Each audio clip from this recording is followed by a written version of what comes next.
Bueno, antes que nada, antes de iniciar, vamos a presentarnos en oración para que el Señor agregue gracia.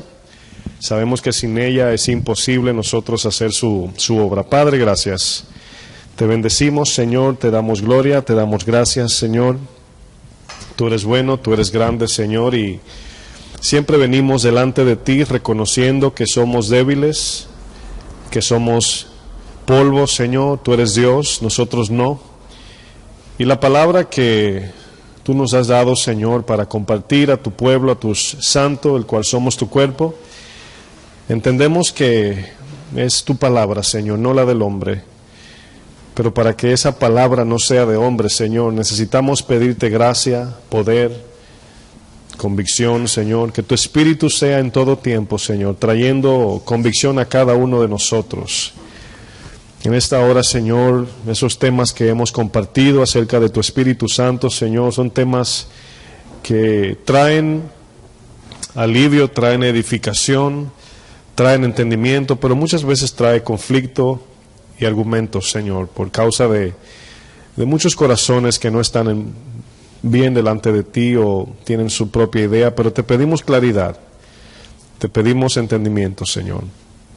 Así como cuando Pablo aconsejaba a Timoteo, luego del consejo decía que Dios te dé entendimiento. Así te pedimos que nos des entendimiento en esta hora. En el nombre de Jesús. Amén. Bueno, estamos hablando acerca de un tema sumamente importante. Hemos estado tocando dentro de la serie Camino a la Madurez, ¿verdad? Y hemos extendido esta serie porque está buena. Hemos hablado acerca de la voz de Dios, la voz del enemigo, la guianza del Espíritu, la función del Espíritu, y hemos podido ver solamente la superficie de tanta información que la palabra nos puede enseñar acerca de todo esto. En esta noche voy a compartir un tema, a los que toman notas se va a titular La intención del corazón y la obra del Espíritu. La intención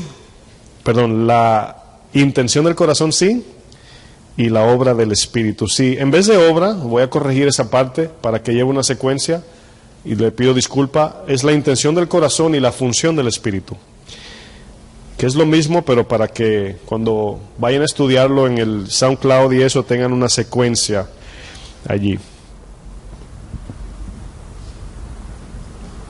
Yo quiero para esto, yo voy a leer dos textos.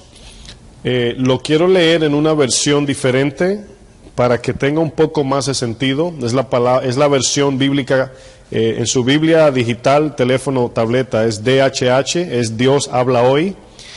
Y a veces uso, por ejemplo, Nueva Traducción Viviente, uso Palabra de Dios para Todos, o puedo usar esta que es Dios habla hoy.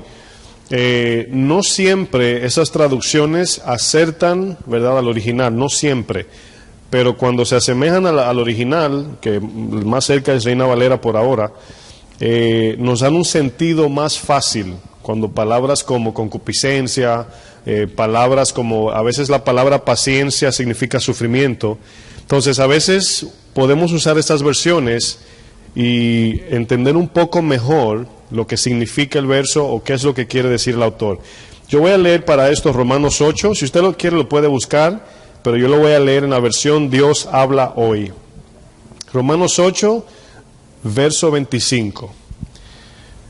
Antes de comenzar a leer, quiero decir esto a manera de introducción. Les voy a hacer esta pregunta y creo que me van a poder, ¿verdad?, contestar algunos muy fácil. Si yo les pregunto, ¿verdad?, ¿a quién fue que a ustedes y a mí en este caso, ¿verdad?, nos presentaron para la salvación? ¿Quién me dice? ¿A quién nos presentaron para salvación? A Jesús, ¿verdad? Jesús, ¿estamos de acuerdo? Ok, nos presentaron a Jesús para conocer al Señor y ser salvados por Él. ¿Estamos de acuerdo? Ok, una vez fuimos salvados, ¿a quién nos dejaron? Al Espíritu Santo. Mi tercera pregunta es, ¿a quién vamos a ver cara a cara? Al Padre. La razón por qué utilizo estas tres partes, en la Trinidad operando en el creyente, es para que nos demos cuenta La primera parte de la salvación, ¿verdad? La salvación es una, entendemos, o podemos decir en su plenitud es una salvación, es como Dios es uno. Pero el proceso de cumplir todo eso se divide en tres partes, ¿verdad?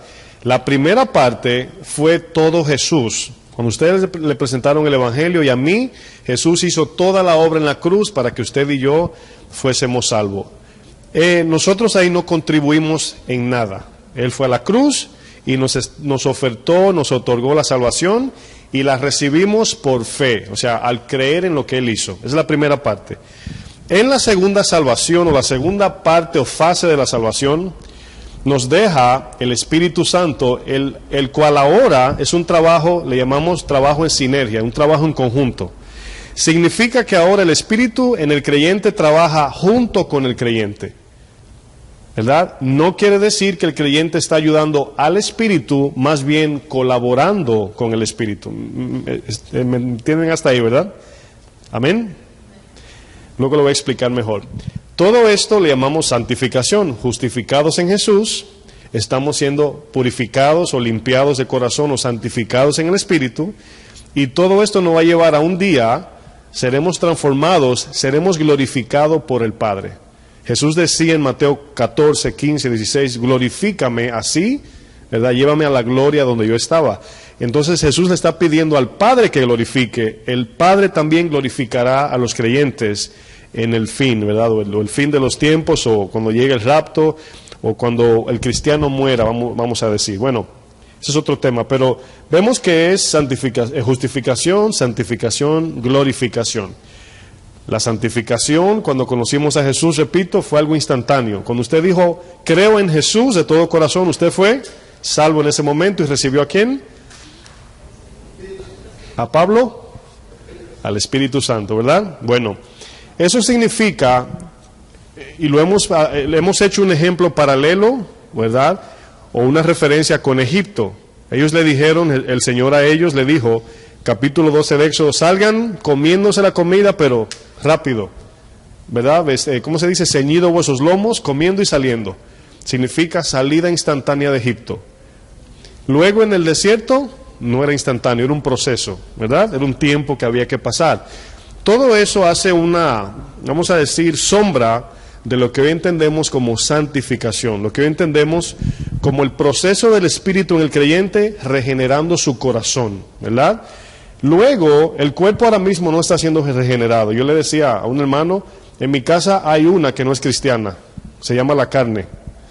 ¿Sí sabía eso? Mi carne no es cristiana, mi carne es carnal, es terrenal y animal, y también diabólica. Entonces, el Señor nos resucitó espiritualmente para que ahora, vamos a decir, llevemos a la carne sometida a la voluntad de Dios. Y lo que el Espíritu está haciendo, a lo que le llamamos regeneración o santificación, el Espíritu está cambiando el deseo y la intención del corazón para que podamos hacer la voluntad de Dios. ¿Me entendieron hasta ahí? Si no me entendieron del todo, por medio de esta clase van a entender más. No todo, pero más. En esta versión, fíjense lo que dice Romanos 8:25, muy importante. Dice, pero si lo que esperamos, ¿verdad? Si usted no tiene la versión, se le hace más fácil escucharme a mí en este caso, y luego la ve en su casa. Dice, pero si lo que esperamos es algo que todavía no vemos, o sea, no podemos mirar la promesa, sino creer en el Señor para alcanzar la promesa, tenemos que esperarlo sufriendo con firmeza. ¿Por qué dice sufriendo? Porque mientras esperamos, tenemos deseos presentes, tenemos deseos humanos, todavía tenemos anhelo por la vida de este mundo, ¿verdad? Entonces, ahí es donde el deseo de mi corazón humano y la promesa de Dios, yo tengo que escoger cuál de las dos yo quiero. ¿Me estoy dando a entender? Entonces eso me va a conllevar, si yo quiero la promesa de Dios, me va a conllevar a someter mi carne. Pero si no me interesa la promesa de Dios, mi carne va a regir mi vida y le voy a dar todos los gustos que me pide. Fíjense lo que dice esperarlo sufriendo. Lógicamente el decirle que no a la carne duele, hemos estudiado eso. El 26 dice, de igual manera, muy importante esto, el Espíritu nos ayuda en nuestra debilidad. Esa palabra ayuda es una palabra griega larguísima, es un no sé larguísimo. Pero esa palabra larga, por eso enfatizo que es larga, tiene un conjunto de palabras unidas, el cual dentro de esa traducción griega está la palabra sinergia, sun, ¿verdad? Que significa trabajar en conjunto, significa que el Espíritu viene a trabajar junto con nosotros. Muchas personas piensan que el Señor le va a quitar su pecado. Muchas personas piensan que Dios lo va a transformar con una varita mágica. Muchas personas piensan que lo que Dios va a hacer, lo va a hacer sin nosotros hacer nada. Y tenemos un error muy grande como iglesia. Esa palabra nos ayuda, no quiere decir el Espíritu vino a hacer nuestras obras. ¿Verdad que no dice eso? ¿Qué dice? Nos ayuda. Si usted se está mudando o está haciendo un trabajo y me pide ayuda, y yo llego al lugar y usted me entrega las herramientas y se va, yo digo en mi mente, entonces no necesitaba ayuda, él quería que yo hiciera el trabajo. Ya eso no se llama ayuda. ¿Estamos de acuerdo? Entonces nos damos cuenta que esta palabra ayuda es importante.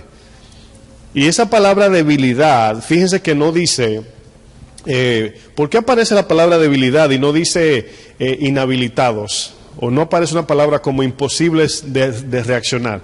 Porque aún nosotros no teniendo fuerza espiritual, tenemos el anhelo de querer hacer las cosas de Dios. Humanamente, sin ser cristianos, el ser humano quiere ser justo por sus propias fuerzas, pero no puede. Entonces utiliza la palabra, el Espíritu nos ayuda en nuestra debilidad. Ya hemos estudiado y repetido que el deseo de santidad lo produce ¿quién? ¿Quién? ¿Su suegra o quién? No lo escucho. Su Espíritu, el Espíritu Santo, ¿verdad? El deseo de congregarnos, de leer la Biblia, de hacer las cosas bien para Dios, eso lo produce el Espíritu. Él pone en nosotros el querer como el hacer. A continuación del 26 dice, porque no sabemos orar como es debido, pero el Espíritu mismo ruega a Dios por nosotros, con gemidos que no se pueden expresar con palabras, o no se expresan en palabras. El idioma del Espíritu y Dios a lo mejor es diferente, pero la idea aquí es que cuando el Espíritu pide a Dios, no tenemos un entendimiento así humano para saber que Él es el que está pidiendo. El 27 dice, y Dios, que examina los corazones, ¿qué examina Dios? La intención del corazón, dice, sabe qué es lo que el Espíritu quiere decir. ¿Por qué? Porque el Espíritu ruega conforme a la voluntad de Dios por los del pueblo santo. Quiero leer ahora, en esa misma versión voy a leer Hebreos 4:12 para ver este otro ejemplo. Hebreos 4:12, usted conoce el texto. Aquí vamos a ver, en vez de espíritu, vamos a ver el término palabra. Y cuando vemos en la Biblia, ya hemos estudiado, algunos ya saben que hay dos terminologías para el término palabra. Uno es rema y el otro ¿cuál es? Logos. Rema en la Biblia, rema es una palabra griega que significa que el Espíritu toma, ¿verdad?, en el creyente, una palabra de la Biblia, por así decir, del logos, y se lo trae directamente al corazón del creyente. Por ejemplo, si usted dice, wow, tengo que tomar una decisión y no sé qué hacer, y de repente le llega una idea bíblica, por así decir, algo que Dios quiere hacer, ¿verdad? Ese momento podemos llamar a esa palabra rema, porque el Señor la tomó de la Biblia y te la trajo a tu memoria. ¿Me están entendiendo hasta ahí? Entonces, esa palabra rema, esa operación, hermanos, si yo les pregunto, ¿quién es el que trae esa palabra específica de la Biblia a su mente? ¿Quién es? El Espíritu Santo, exacto. Entonces, en este verso que voy a leer, no aparece la palabra espíritu, aparece el término palabra, el cual es rema. Pero quiero que vean ahora la palabra en función. Cuando yo diga palabra en este verso, va a ser en función, el cual es el Espíritu el que pone eso a operar. Lo voy a repetir para no dejarlos confundidos. Cuando yo predico, ¿verdad?, la Biblia, yo estoy predicando lo que dice la Biblia. Ustedes escuchan mis palabras, estoy hablando español lo más claro posible, ¿verdad?, que yo puedo. Usted lo entiende, usted entiende lo que digo. Ese es el oído físico, usted me oye por ahí ahora. Pero el Espíritu, ¿verdad?, y su Espíritu, el Espíritu de cada creyente, hay también un oído y una voz detrás de mi voz, cuando es la palabra de Dios. Y cuando usted escucha, usted dice, wow, aquí, esa palabra me confrontó. Y en ese momento usted somete su voluntad, su corazón dice, tengo que obedecerla, tengo que someterme a Dios. El Espíritu Santo la lleva como semilla a su corazón. Y esa palabra produce el fruto con el tiempo. ¿Me entendieron? Entonces, ahí vemos que cuando la palabra entra a su corazón, el pastor no puede, yo no puedo poner la palabra en su corazón. Si fuera así, yo convirtiera a toda mi familia de primero y luego los vecinos, y si yo tuviera ese poder, ¿verdad? Pero no tengo ese poder. Yo predico el mensaje y el Espíritu Santo es el que planta o lleva esa palabra directamente a su corazón. Oigan bien, si usted lo abre. Ahí es donde está el punto, ¿verdad? Si usted cierra su corazón, aparece en la parábola del sembrador que no todos recibieron la semilla. Dice el verso 12 de Hebreos 4, recuerden en la versión Dios habla hoy. Dice, porque la palabra de Dios tiene vida y poder. No es un libro, no es una revista, no es un periódico, ¿verdad?, que leemos. Es una palabra que tiene poder. Y hemos estudiado que el poder de la palabra de Dios se activa cuando el oyente, no el creyente, cuando el oyente abre su corazón, ¿verdad? Dice, y es más cortante que cualquier espada de dos filos. Aquí es un ejemplo de que la palabra de Dios funciona como una espada cuando atraviesa. En ese tiempo, las peleas que se está usando en este caso, los romanos, hermanos, todavía utilizan tácticas de guerra romana. Y la espada que ellos tenían era una espada que atravesaba la carne, los huesos, los tuétanos, todo. Y por eso ellos eran expertos en sus guerras y batallas. Y aquí es el término de la espada, es la mashaira. Esa palabra espada es mashaira y es más corta, ¿verdad? Una espada más corta es más fácil llevarla hasta el fondo que una larga. Bueno, para no entrar mucho en detalle, dice, y penetra hasta lo más profundo del alma y del espíritu. Dice, hasta lo más íntimo de la persona, y somete a juicio los pensamientos y las intenciones del corazón. La palabra de Dios, la que yo estoy compartiendo, es una información que se oye por medio de voces y usted la escucha, se va al cerebro. Y usted comienza a analizar, ¿qué dijo el pastor? ¿Lo creo o no lo creo? ¿Es de Dios, no es de Dios? Etcétera. Conforme a su juicio, usted es el que determina si quiere recibir el mensaje. Aún lo está escuchando. En la iglesia no todos reciben el mensaje. Todos lo oyen, pero no todos lo reciben. Pero para que esa palabra entre, cuando la palabra de Dios, me devuelvo un poquito, cuando la palabra de Dios juzga, ella entra sola. Abra usted el corazón o no, cuando juzga. Pero para que sea en forma, fíjese cómo trabaja como espada, ¿verdad? Lo clava usted hasta el fondo y usted dice, wow, ¿cómo sabe la palabra que yo soy así? Porque es como espada de dos filos.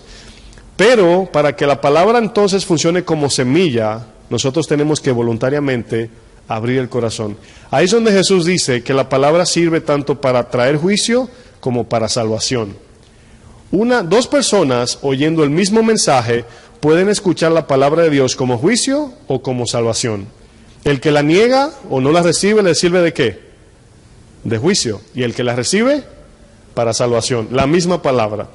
Entonces aquí, este texto dice que somete a juicio los pensamientos, la misma palabra, o sea, el espíritu, hermanos. ¿Y las intenciones de qué? Del corazón. Nada de lo que Dios ha creado puede esconderse de Él. ¿Quién, hermanos? Nada. Ni los animales, ni las personas, nada. Todo está claramente expuesto. Expuesto aquí es a la luz que Dios lo ve como usted me está mirando a mí, ¿verdad? O más claro. Dice, ante aquel a quien tenemos que rendir cuentas. Ahora, yo quiero conectar aquí algunos puntos. El Espíritu Santo, esto le va a llevar a usted a entender muchos puntos, porque hay tanta gente mal utilizando el Espíritu, la palabra, etcétera. Yo les voy a poner un ejemplo. Dos cristianos, vamos a poner como ejemplo, ¿verdad? Dos personas que quieren servir a Dios. Hay uno que, vamos a imaginarnos, no es tan diestro, no es tan inteligente, por así decir, humanamente hablando, en lo que está haciendo. Y esa persona a lo mejor le dice, vamos a recoger las sillas. Y de repente toma la silla y en el camino se le cae, hace mucha bulla, ruido, y rompe una silla, ¿verdad? Pero lo hace de todo corazón, hasta donde su corazón y su capacidad intelectual le alcanza, hasta donde puede. Pero esa persona, mientras levanta una silla, está conectado a Dios diciendo, Señor, es para ti que lo hago. Pero entonces tenemos una persona, otro cristiano, que le toma la silla prudentemente, la ordena de manera que parece todo como que fue un profesional, pero entonces está pensando en su corazón, es que yo soy mejor, es que soy inteligente, es que soy así. Y no lo hace para la gloria de Dios. Todos entendemos que Dios va a justificar a un solo, y no es al que se cree sabio. A esa persona que se cree sabia, es a lo que la palabra dice, Dios resiste al soberbio, ¿verdad? Pero da más gracia al humilde. El día del juicio o de los galardones nos vamos a sorprender de que le van a entregar galardones a personas que usted dice, pero esa persona nunca hizo nada bien. Para ti no lo hizo bien, pero para Dios sí. Eso no significa que debemos hacer las cosas mal para que Dios nos tome pena, no. Estoy hablando de la intención del corazón. Ahora bien, todos queremos, yo estoy seguro, yo soy el primerito, yo quiero que Dios me hable, Dios me guíe, que el Espíritu sea poderoso en mi vida, que todo lo que yo haga sea conforme a la palabra. ¿Cuántos quieren eso? Todos. El único problemita es que el Espíritu mira nuestra intención. El Espíritu sabe cuando usted y yo hacemos las cosas para Dios, para nosotros, para vanagloriarnos. Si estamos hablando mentira o verdad, el Espíritu sabe todo, hermanos. Cuando el creyente vive con ese entendimiento todo el tiempo, cuando usted peca, usted no... Hay personas que pecan y no confiesan o no le duele, porque nadie lo vio. Eso significa que no está reconociendo al Espíritu Santo, o a Dios que lo ve. Entonces, ¿en qué es lo primero que pensamos cuando pecamos? ¿En Dios o en nuestra reputación? Ahí es donde comenzamos a examinar. El Espíritu Santo, hermanos, es de una manera muy... Le quiero poner un ejemplo en Santiago. Ahora sí vamos a la Reina Valera. Santiago 4. Está al ladito de Hebreos ahí, más adelante. Quiero que noten, ¿cuántos han escuchado a una persona cristiana decir, verdad? Que a lo mejor se emocionó, lloró, brincó, se aló los cabellos, se tiró debajo de la silla y alguien le dijo, hermano, contrólese. No puedes controlar el Espíritu hay que dejarlo que haga lo que Él diga. ¿Cuántos han escuchado ese tipo de enseñanza? Que no se puede encajonar al Espíritu, ¿verdad? Cuando el Espíritu se suelta, a correr se ha dicho. Bueno, no lo digo a manera de burla, lo digo a manera de realidad. Hay gente que cree eso, ¿verdad? De repente usted siente... ¿Cuántos sienten escalofríos en la alabanza? Levanta su mano. ¿Significa que tenemos que... así y comenzar a brincar? Pregunto, en serio, pregunto. ¿Hay que hacer eso? ¿Se puede sentir escalofríos ahí? Tranquilito. Señor, te glorifico. Pero hay gente que sí le da rienda suelta a la carne y justifica que eso es el Espíritu que lo tomó y yo no tengo voluntad porque cuando vino el poder de Dios me tumbó. O sea, hay que tener cuidado cómo traducimos eso. Eso se llama desorden y carnalidad. Yo quiero que noten en este verso cómo el Espíritu opera en el creyente. Nunca, hermanos, anote esto con tinta india y china, nunca el Espíritu lo va a violentar, ni lo va a empujar, ni va a violentar su decisión ni la mía. Siempre vendrá y nos va a poner el sentir. Y el Espíritu espera a que le demos la oportunidad de operar. Ese es el Espíritu. Dice Santiago 4:4. Dice, oh almas adúlteras, ¿no sabéis que la amistad del mundo es enemistad contra Dios? Antes de avanzar y seguir leyendo, quiero que noten que a lo único, oigan bien hermanos, no se olvide esto, a lo único que el Espíritu apela en nosotros, o a lo que el Espíritu va, es al deseo de nuestro corazón. Lo primero que Él hace es que nos habla, pero nos habla por medio del corazón. Recuerden que el corazón y la mente es lo mismo espiritualmente hablando. O sea, el alma está compuesto por voluntad, voluntad, mente y corazón, que es lo mismo. Cuando usted piensa con el corazón. Cuando usted siente, ¿con qué siente? Igualmente con el corazón. Es algo difícil de explicarlo, así como decir mi brazo izquierdo derecho, pero el corazón, hermanos, está compuesto de lo que es el alma, voluntad, emoción, sentimiento, pensamiento, es lo mismo todo. Cuando usted, por ejemplo, piensa en algo, hemos dicho, yo tengo sed. Cuando usted dice sed, usted mismo dice, ¿de jugo o de agua? ¿Se dan cuenta que hay un pensamiento primero? Y esa información es lo que los hace a usted decidir si agua o jugo. Fíjense que lo tercero es la voluntad. Luego, si quiero agua, ¿qué hago? ¿Qué bebo? Ahí está la acción. Entonces ese es el corazón. Entonces el Espíritu viene, hermanos, derechito al corazón y te pone primeramente la información. Vamos a decir la palabra de Dios. Y vamos a poner un ejemplo que tienes que perdonar y no quieres. Lo primero que el Espíritu te dice, perdona. Y si en ese momento te detienes y dices, tengo que perdonar, el Espíritu comienza a ministrarte en tu mente, te dice, acuérdate de Jesús, fue a la cruz por ti. De gracia recibiste, a sí mismo. Comienza a ministrar tu vida conforme a lo que tú conoces en la Biblia.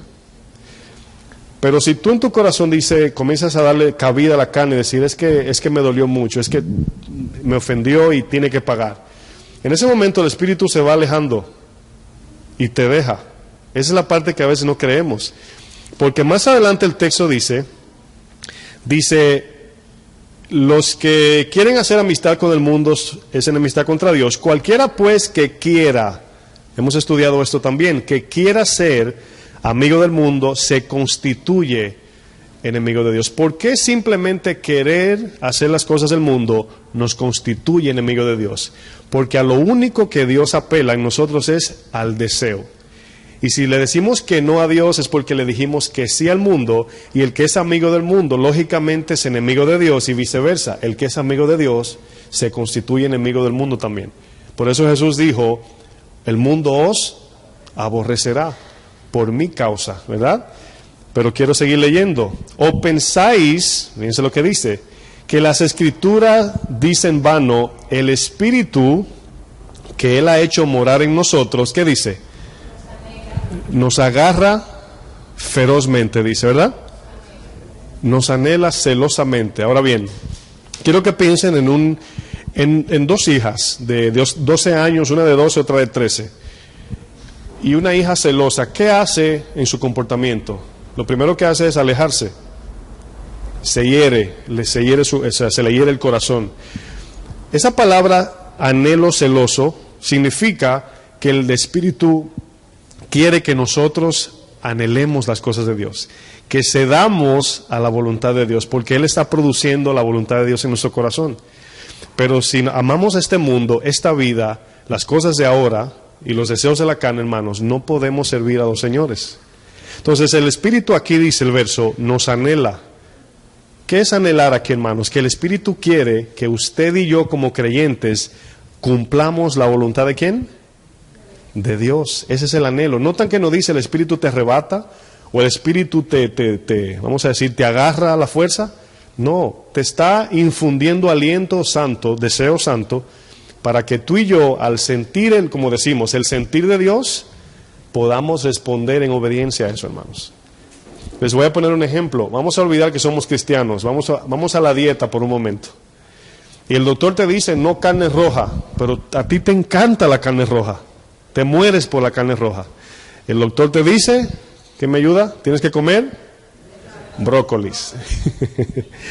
Y vas a la mesa, un plato de brócolis y ahí está el plato de carne roja. Tu anhelo intenso que te domina, ¿qué quiere? Carne roja.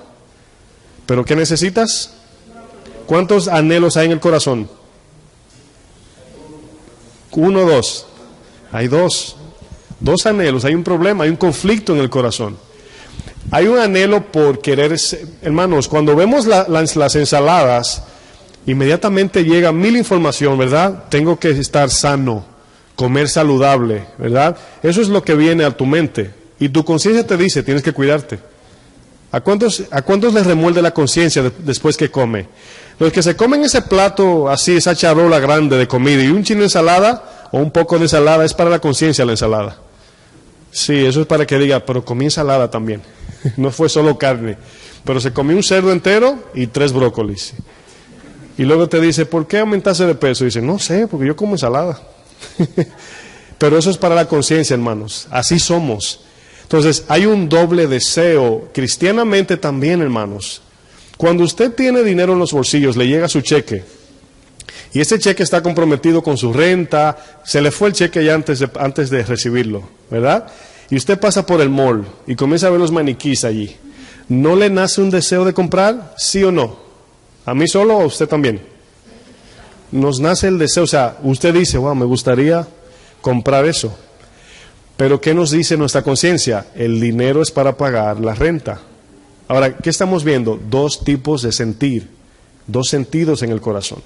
El bien y el mal. El Señor dice, te pongo delante la vida y la muerte, ¿verdad? Entonces, el Espíritu Santo, hermanos, su función en el cristiano es producir en nuestro corazón la voluntad de Dios. ¿Para qué sirve el Espíritu Santo?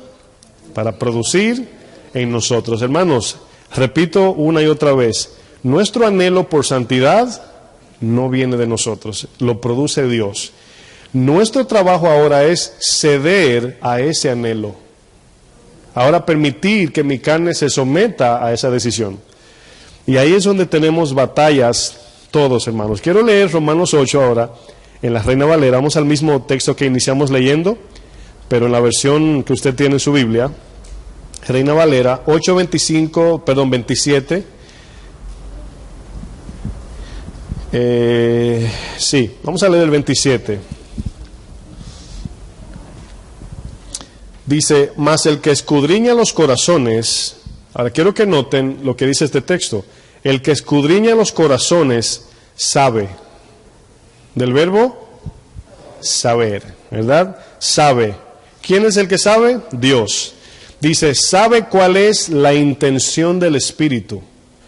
Aquí el verso se está refiriendo que cuando Dios recibe una petición en oración o un deseo de algo que le pedimos, inmediatamente Dios mira el corazón del creyente, como la palabra así entra como espada, y discierne el deseo. Inmediatamente el Señor dice, ese hermano o esa hija, ese hijo mío, quieren hacer mi voluntad. Lo que me están pidiendo es conforme a mi voluntad. ¿Cuál va a ser la respuesta del Señor? ¿Sí o no? Sí. Pero si el Señor mira su corazón y dice, aunque me está pidiendo algo que parece bíblico, detrás de su corazón hay una intención errónea. ¿Entienden? Detrás de su petición hay una intención torcida. Me lo está pidiendo para un deseo, un fin personal y egoísta. ¿Responde Dios eso? Es posible que lo haga como la carne en el desierto.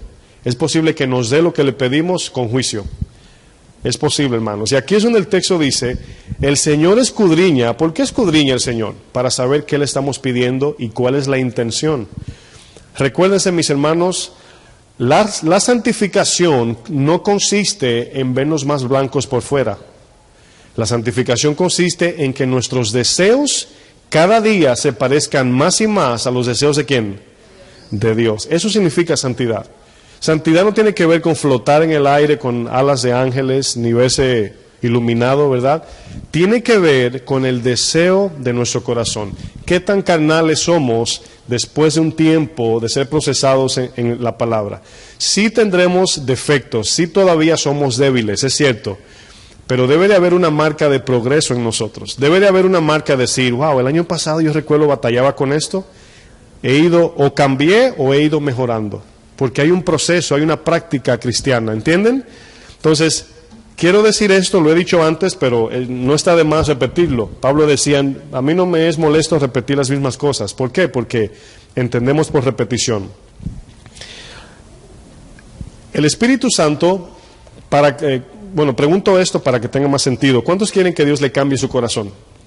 Todos, ¿verdad? Estamos de acuerdo allí.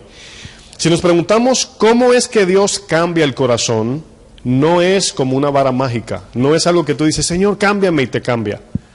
Tiene que ver, yo voy a usar dos cosas, obediencia y oración. Voy a usar esas dos, son más, pero voy a usar esas dos. Cada día, hermanos, nosotros tenemos que caminar inclinados a la voluntad de Dios, como cristianos. Debe ser nuestro fin diario, ¿verdad? Eso nos va a llevar directamente a practicar la Biblia. Si queremos hacer la voluntad de Dios, ¿en qué vamos a andar? En su palabra. Bueno, la oración que yo incluí en esta idea tiene que ver con una actitud de reconocimiento de debilidad y dependencia. Cuando oramos a Dios, le estamos pidiendo dirección. Santiago dice, si alguno tiene falta de sabiduría, ¿qué tiene que hacer? Pedirla a Dios. ¿Cómo la pedimos? En oración. Señor, dame sabiduría, ¿qué hago? Entonces, la oración nos habla de actitud. La oración nos habla de actitud. ¿Qué significa esto? Que cuando oramos estamos diciendo, Señor, dependo de ti, te necesito. Esa es la idea de la oración. Y la obediencia ahora va con una actitud diferente, porque ahora obedezco a la palabra confiando en su gracia. ¿Me estoy dando a entender? Es el ejemplo de la pala de mano y la pala mecánica. Esa es la idea. Con la pala mecánica, hermanos, tenemos más fuerza que con la pala de mano. ¿Somos más efectivos con cuál pala? Con la mecánica, ¿verdad? Entonces Dios nos ha dejado una pala mecánica con una parte hidráulica que levanta 100 veces más que con una palita de mano. Entonces, si usted y yo ponemos por obra la palabra de Dios confiando en nuestras fuerzas, ni hay cambio de corazón, y digo lo siguiente, ni Dios lo cuenta como buena obra. Ahí es donde a veces el cristiano se le olvida que todo lo que hacemos para Dios debe de ser, originarse ¿en quién? En Dios, y debe ser dependiente de, y debemos de hacerlo para Dios. Fíjense que todo es Dios, hermanos. Tiene que originarse en Él, ahí está la orden. Quiero leer primera de Juan 5. Vamos allá si usted es tan amable. Primera de Juan 5, verso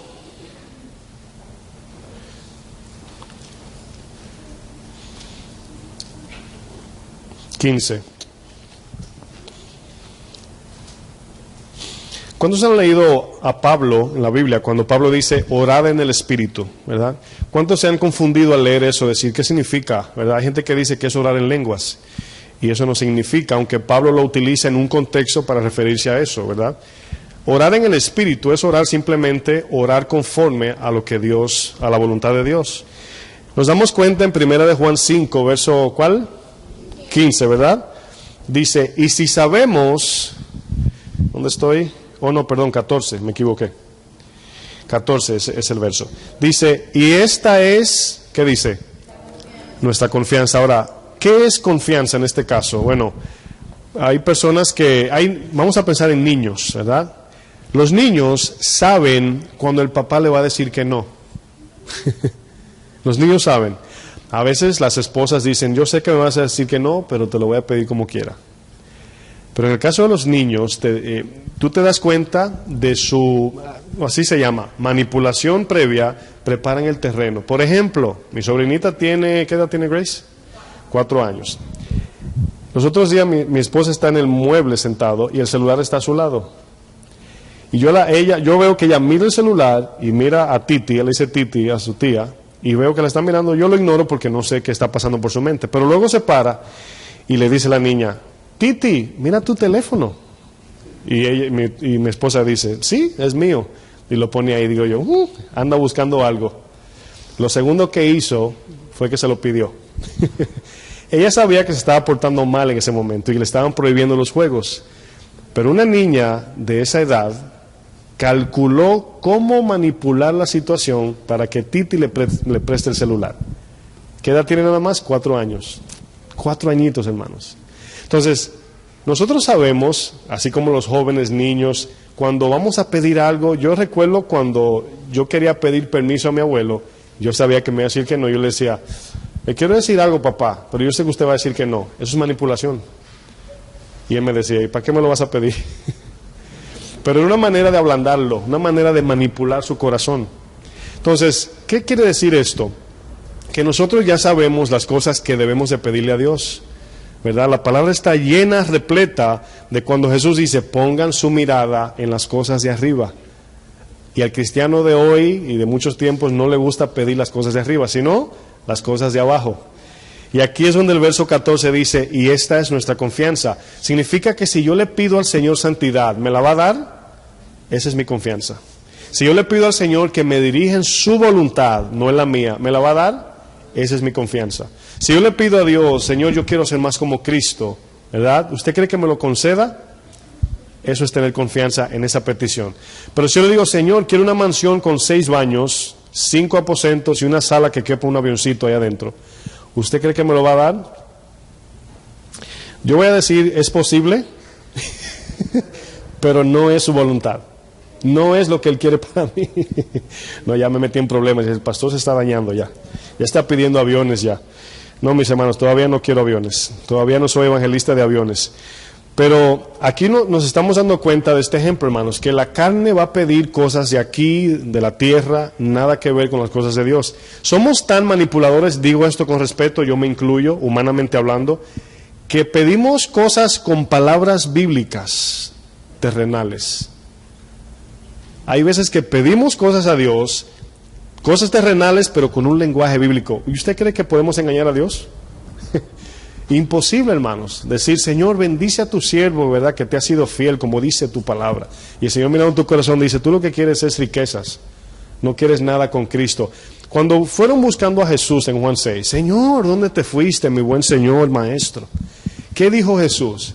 Yo sé, ni lo saludó, yo sé que no me buscan a mí. ¿Cómo sabía Jesús eso? Por el Espíritu, hermanos. Ustedes no me buscan a mí, buscan lo suyo. Ustedes vinieron a buscar lo que su carne quiere, no lo que yo quiero para ustedes. Y ahí es donde el Señor, hermanos, nos pregunta, ¿qué estamos pidiendo? Dice el verso 14, esta es la confianza que tenemos ¿en quién? Dice el verso, en Él, no en nosotros. Confiamos en Él. ¿Qué significa confiar en Él? ¿Cuántos son padres aquí? Levanten su mano.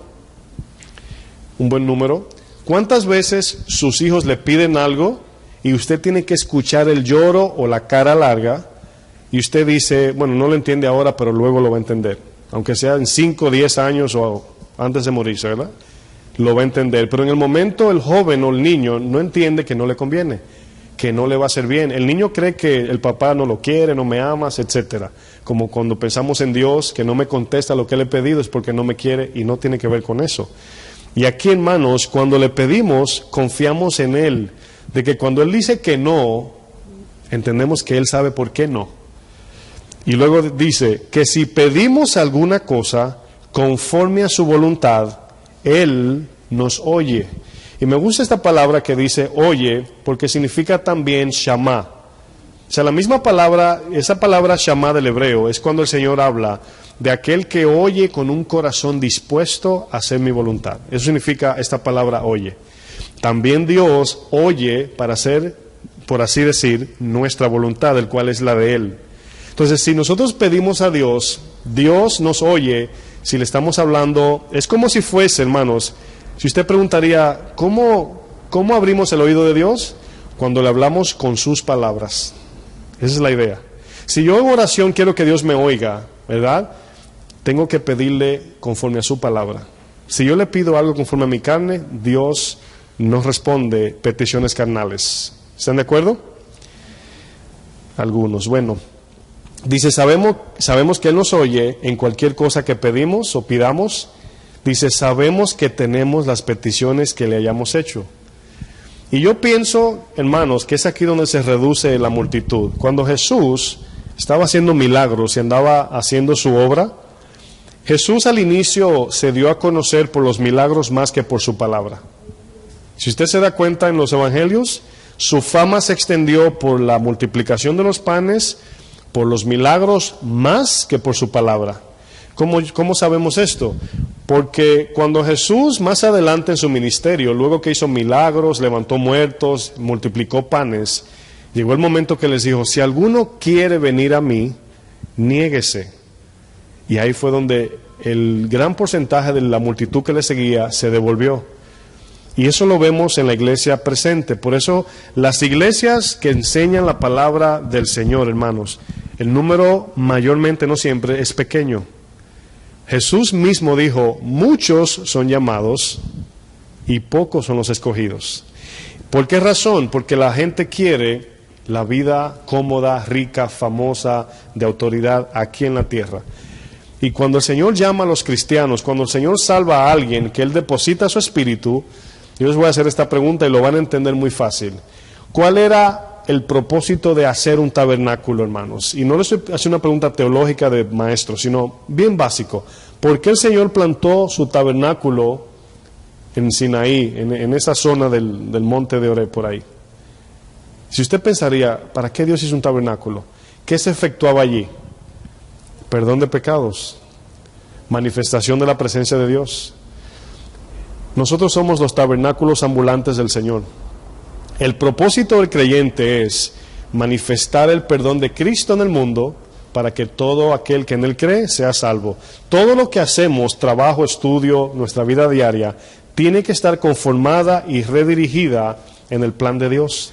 En el momento que usted quiere algo que contradice el plan de Dios, hermanos, el Señor se opone, porque se van a perder muchos por nuestra petición egoísta. ¿Sí entienden eso?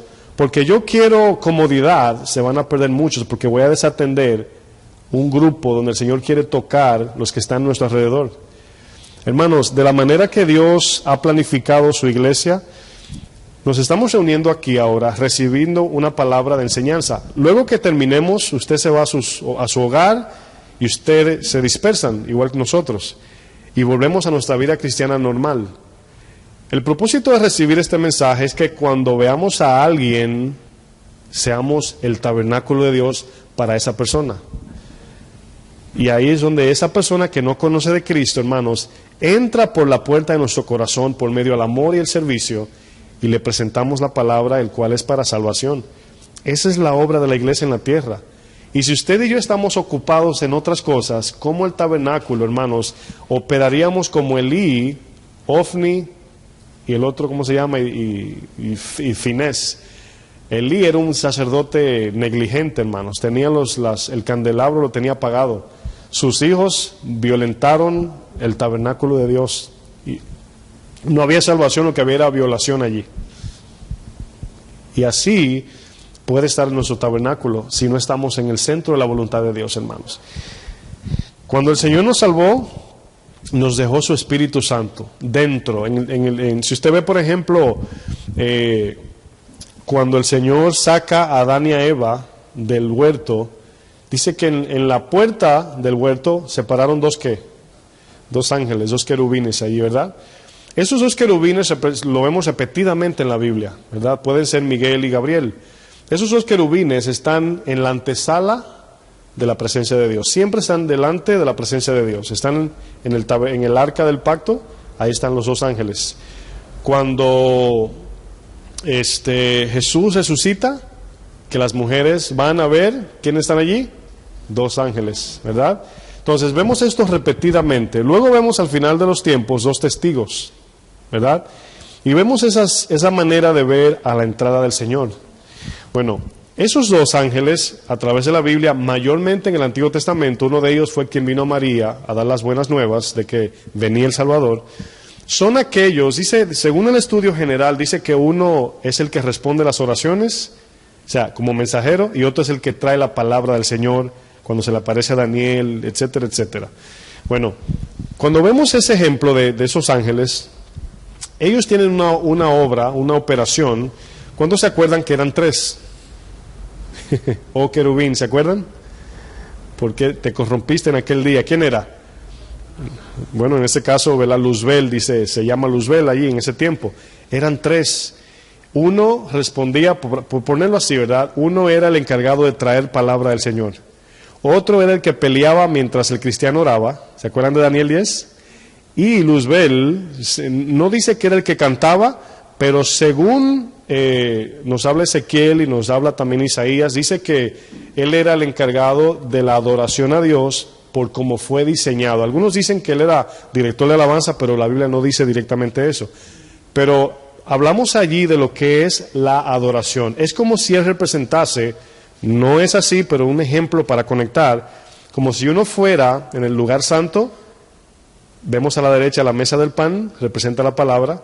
Luego vemos el altar de incienso, que es la oración, y luego vemos el candelabro. El candelabro habla de luz. En el único ángel que se habla de todo lo que le pusieron las piedras de todo tipo de piedras preciosas que iluminaba luz, era Luzbel. Se llama incluso Luzbel. Y él hacía el trabajo, por así decir, entre los ángeles, más cercano a Dios, si podemos decir. Aunque no había diferencia entre ellos, vemos esa operación en el tercer querubín, que se reveló y se llevó una tercera parte. Ahora, hermanos, se nos ha dado a nosotros, todos los cristianos que han nacido en Cristo, el Espíritu de Dios a morar en nosotros, el cual es el Espíritu Santo.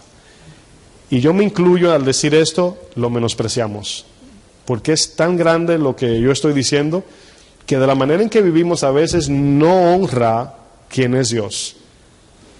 En Pentecostés, hermanos, se derramó el Espíritu. Y dice que sobre sus cabezas, ¿qué había? Llamas de fuego. Ese fuego era el que aparecía en el tabernáculo para decir que la presencia estaba allí, de Dios. Entonces, ahora el Espíritu mora en nosotros. Jesús comienza a repetir, ¿verdad?, a las vírgenes que no dejen de llenar sus lámparas. Pablo dice en Tesalonicenses, no dejen apagar el Espíritu. ¿Y cómo es que apagamos el Espíritu, hermanos? Es cuando no respondemos a la dirección, al deseo santo de su voluntad y no obedecemos a Dios. El Espíritu se va apagando. Simultáneamente se apaga el Espíritu, hermanos. ¿Sabe qué más se apaga? El deseo por Dios. Eso es lo doloroso. Eso es lo peligroso, yo diría. El momento que el Espíritu apaga su anhelo en mí para buscar a Dios, yo estoy perdido. Porque lo único que me atrae hacia Dios es el Espíritu que produce eso. Esa es la función que Él produce en nosotros. Aquí es donde Jesús, hermanos, es bien directo en esto. Cuando Jesús está a punto de subir al cielo ya, dice, me voy, pero no los dejaré huérfanos. O sea, no los dejaré sin una persona que los ayude. Y el primer nombre que le da allí en Juan es Paracletos, significa ayudador, ¿verdad? Ese Paracletos se está refiriendo al Espíritu Santo. El domingo creo que voy a completar algunas de estas respuestas cuando hay preguntas acerca de cómo sabemos cuando estamos caminando en la voluntad de Dios. Eso voy a hablar el domingo. Pero el Espíritu Santo, hermanos, es el que nos da el sentido de dirección de andar en la voluntad de Dios. Ayer leía con el hermano Gamaliel, estábamos juntos y leíamos un texto que me llamó la atención. Y en un momento vemos cómo el Señor, hermanos, envió sus 2 ángeles a Sodoma, ¿se acuerdan? Para sacar a Lot y su familia. Bueno, muchas personas desafortunadamente piensan que una vez el Señor nos salva, no tenemos que hacer más nada, solamente esperar que Él venga. Pero nos damos cuenta que Él sacó la familia de Lot, incluyendo la esposa. Y en el camino, la esposa se quedó, miró atrás. Porque el Señor le dio instrucciones, no miren atrás. Y Lot, siendo el varón, siguió adelante con sus hijas. Y vemos consecuencias por la mujer haber hecho eso. Bueno, ¿a dónde voy? Que Dios, hermanos, ha depositado su Espíritu en nosotros para que cada día crezcamos, aunque sea un poquito, en nosotros ceder nuestra carne para que el Espíritu sea nuestro guía en todo momento. Eso es una de las funciones que el Espíritu hace, es la mayor en nosotros. Quiero que, para terminar, Gálatas 5 lo hemos estudiado ya mucho, pero vamos a leerlo otra vez, verso 16. Y todo esto que he dicho va recobrando más sentido, hermanos. Quiero decir esto, creo que lo dije en la última clase.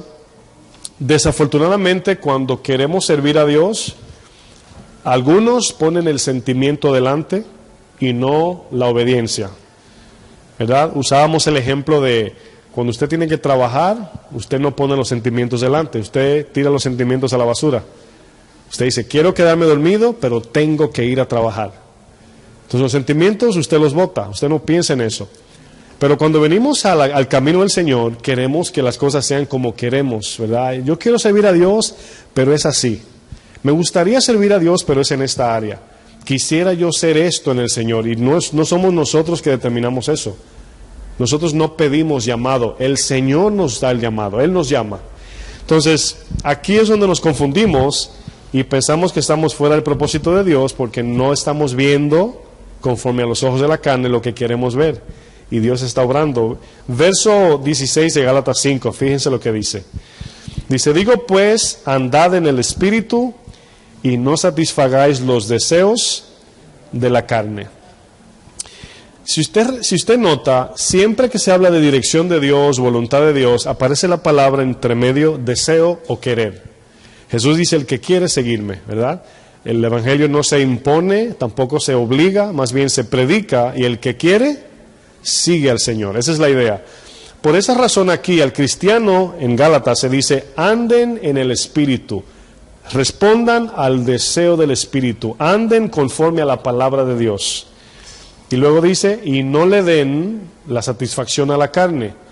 Este verso nos dice, hermanos, que el cristiano hasta la muerte va a vivir con 2 tipos de deseos. Uno carnal y el otro espiritual. El carnal es natural, usted no necesita hacer nada para que haya deseo carnal. El espiritual lo produce el Espíritu Santo. El espíritu, hermanos, que ahora Dios, al nacer de nuevo, tiene hambre de Dios. No sé si fue aquí que lo expliqué, pero nuestro espíritu, el de nosotros, es santo y solamente se alimenta por la palabra. La carne no se lleva con el espíritu, son contrarios, lo dice el 17. Dice, porque el deseo de la carne es contra el espíritu y el del espíritu es contra la carne. Estos se oponen entre sí para que no hagáis lo que quisierais. Esa palabra, para que no hagas lo que tú quieres, dice el verso, al que lo lee, claro, para que no hagas lo que tú quieres, sino lo que Dios pide. Esa es la idea de andar en el Espíritu. Yo les pregunto, hermanos, y no espero una respuesta, es para analizar. ¿Ustedes piensan que cuando tenemos que obedecer a Dios es agradable, sí o no? Bueno, antes que usted diga sí o no en su mente, eso es lo que se llama santificación. Llega un momento que sí es agradable. Al principio de matar la carne no lo es, pero cuando morimos a la carne y el Espíritu regenera, hermanos, es un deleite orar, es un deleite leer la Biblia, es un deleite congregarse, es un deleite cantarle a Dios, es un deleite obedecer a Dios.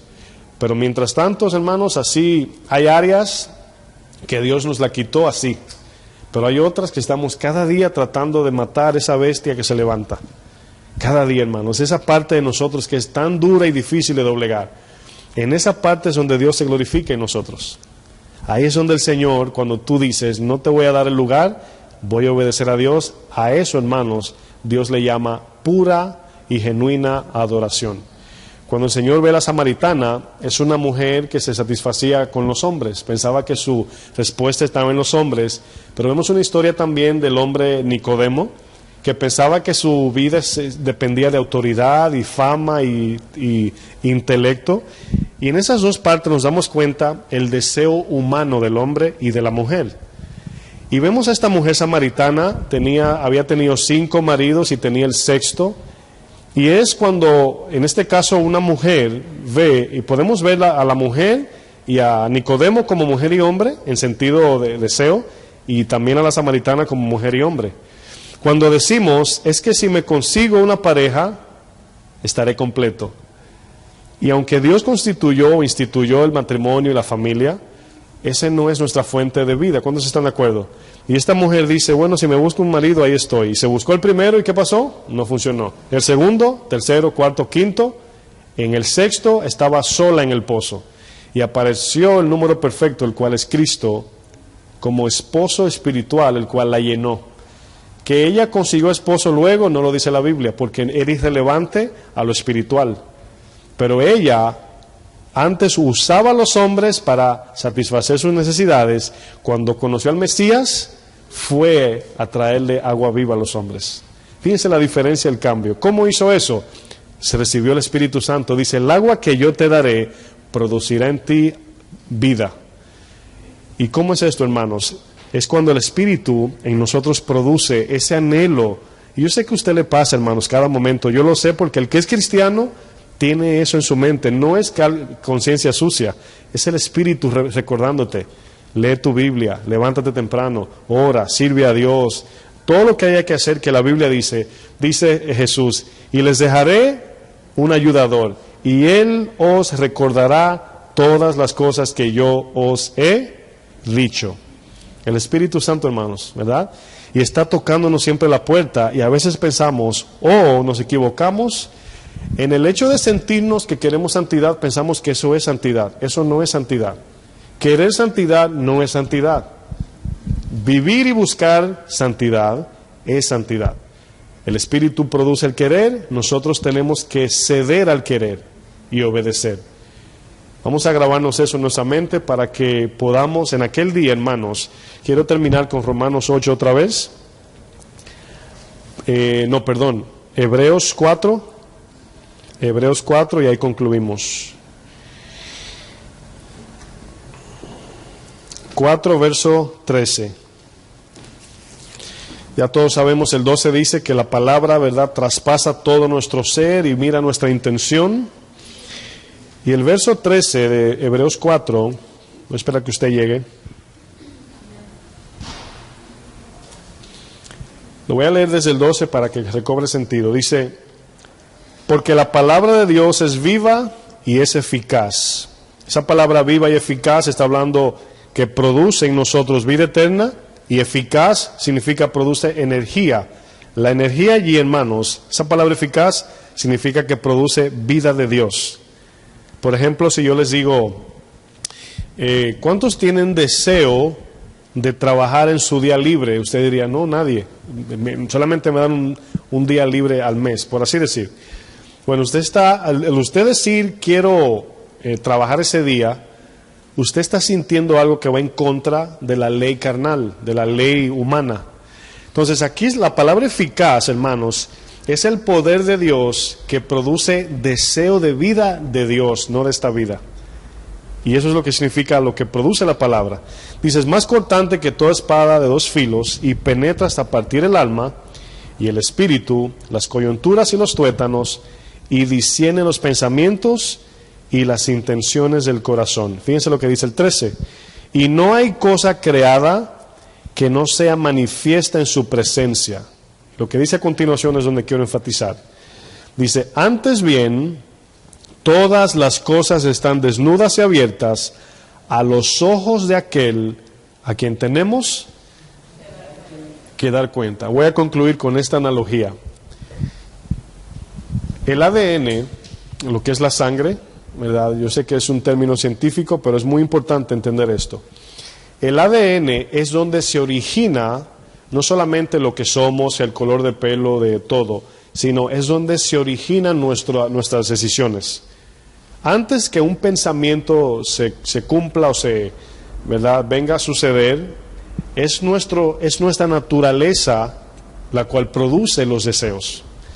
Cuando una persona tiene inclinaciones humanamente, tiene que ver con su vamos a decir, su ADN. Luego voy a explicar por qué digo esto. Entonces, nosotros tenemos, humanamente hablando, el ADN de Adán. Tenemos la naturaleza adámica. Dice 1 Corintios 15, dice que el primer hombre fue creado alma viviente. Tal es el terrenal, también los terrenales, que significa que todo el ser humano ha nacido de Adán y Eva. Eso significa que usted y yo producimos pecado. De nuestro ADN nace el deseo pecaminoso. Satanás es el suplidor y el que incita para que se venda su producto. ¿Sí me entienden?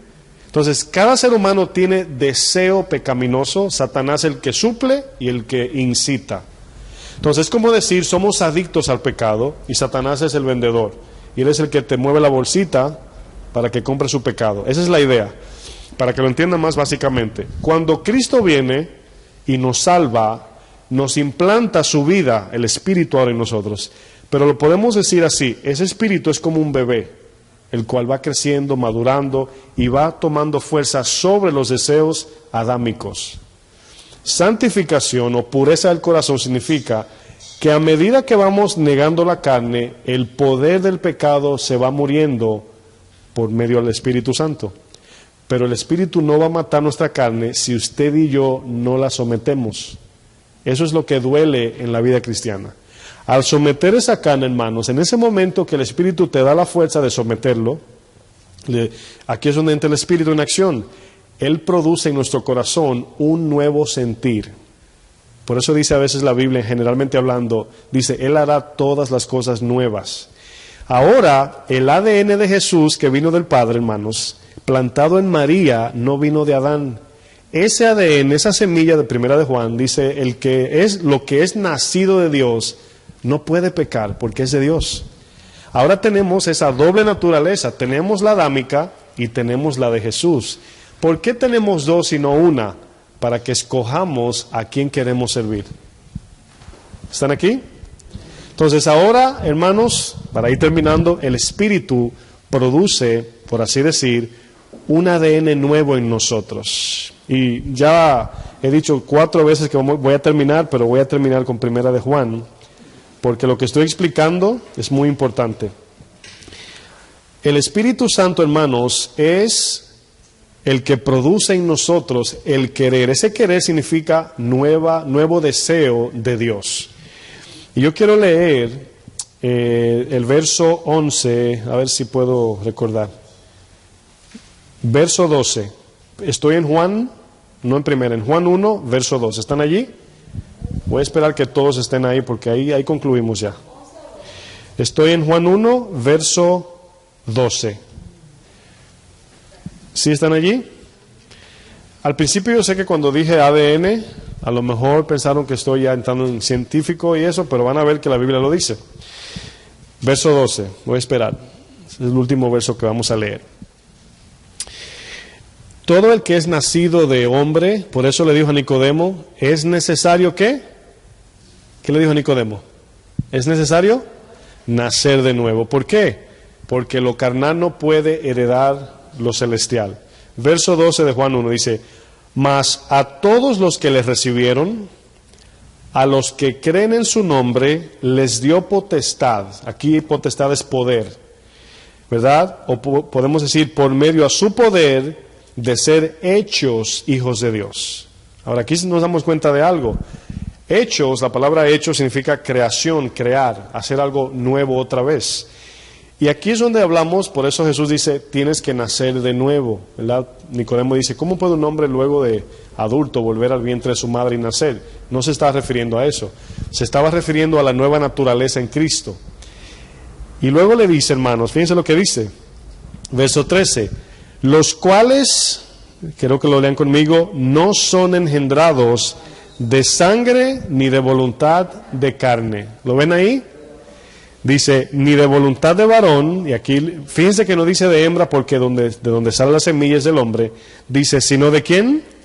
De Dios. Ahí aparece la palabra sangre, porque todo ser humano, hermanos, está corrupto. No importa que sea la Madre Teresa en comportamiento, si no tiene a Cristo se va al infierno porque no tiene la nueva naturaleza. Lo que hace no lo hace para la gloria de Dios, no lo hace conforme a Dios. La obra no inicia en Dios, no es dirigido por el Espíritu Santo.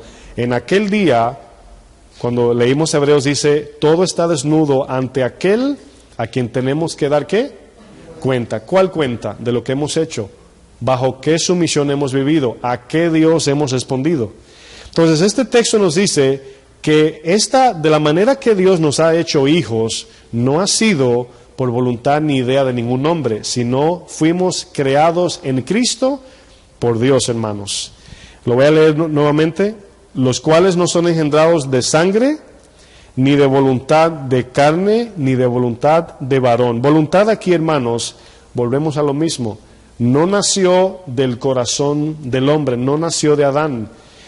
Y la razón por qué ahora, por eso el 14 dice, aquel verbo fue hecho carne y habitó entre nosotros.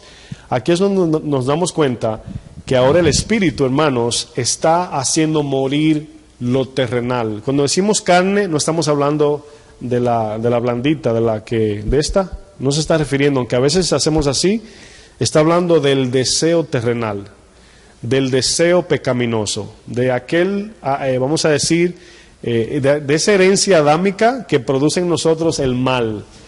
Si Dios un día, eso lógicamente es imposible ahora, pero si Dios saca, ¿saben por ejemplo los muñecos de la televisión que a veces los pensamientos se escriben en el aire? Así, sale como un bubble, una bola. Si Dios saca lo que por nuestra mente pasa, hermanos, saldríamos corriendo, uno por aquí, el otro por allá. Porque la capacidad de maldad que hay en nosotros, siempre he dicho, es la misma de Hitler. En capacidad somos todos iguales. En actos y carácter no. Muchos no nos atreveríamos a hacer eso. Pero en capacidad podríamos. En un ataque de ira, usted mataría a 50 gente. Señor, bórralos a todos, así de repente. Eso sale del corazón del hombre.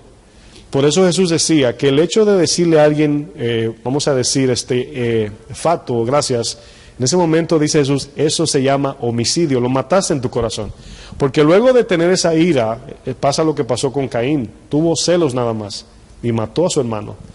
Entonces, hermanos, le explico todo esto para que entendamos el proceso de Dios en nosotros. Y si no andamos como pobres en espíritu, el espíritu lo identifica y dice, si tú te crees que puedes, yo no puedo hacer nada. Por eso Jesús dijo al publicano y fariseo, el que se humilla será exaltado. Y allí exaltar, hermanos, es levantarnos del polvo, levantarnos de la debilidad del pecado. Y el Espíritu, hermanos, cada día va a cambiar nuestros deseos de este mundo. ¿Cómo lo vamos a hacer? Muriendo nosotros, no entreteniendo esos deseos terrenales y haciendo la voluntad de Dios conforme a su palabra. Todo eso toma tiempo, es un proceso, pero vamos creciendo. Yo sé que muchos de ustedes miran atrás y dicen, yo recuerdo cuando yo antes, ¿verdad? ¿Cuántos tienen vida pasada? ¿Cuántos tienen vida pasada? Pablo dice en Efesios 2, los que cuando todos anduvimos en otro tiempo bajo la corriente de este mundo. Y esa corriente también habla de un deseo en la carne, hermanos. Gloria a Dios. Vamos a ponernos de pie para terminar en oración, dándole gracias a Dios. Yo les recomiendo la clase que vamos a dar el domingo, porque aunque no es el mismo tema, pero responden muchas cosas acerca de la dirección de Dios. Oramos. Padre, gracias, te bendecimos, Señor, te damos gloria. Gracias por tu palabra, Señor. Yo te pido que tu Espíritu traiga entendimiento, Señor, a mis hermanos, y que sigamos adelante, Señor, con los ojos puestos en ti, Señor, buscando las cosas de arriba y no las de la tierra, Señor. Hemos estudiado que tú produces en nosotros el querer como el hacer por tu buena voluntad. Asimismo queremos responder, Señor, al deseo del Espíritu, Señor. Así como tu palabra nos dice, andad en el Espíritu y no satisfagáis los deseos de la carne, Padre. Bendice a mis hermanos, aquellos que nos oyen por internet también, Señor, y que podamos seguir adelante confiados en ti, Señor. Ayúdanos, Señor, en el nombre de Jesús. Que el Señor les bendiga, hermanos.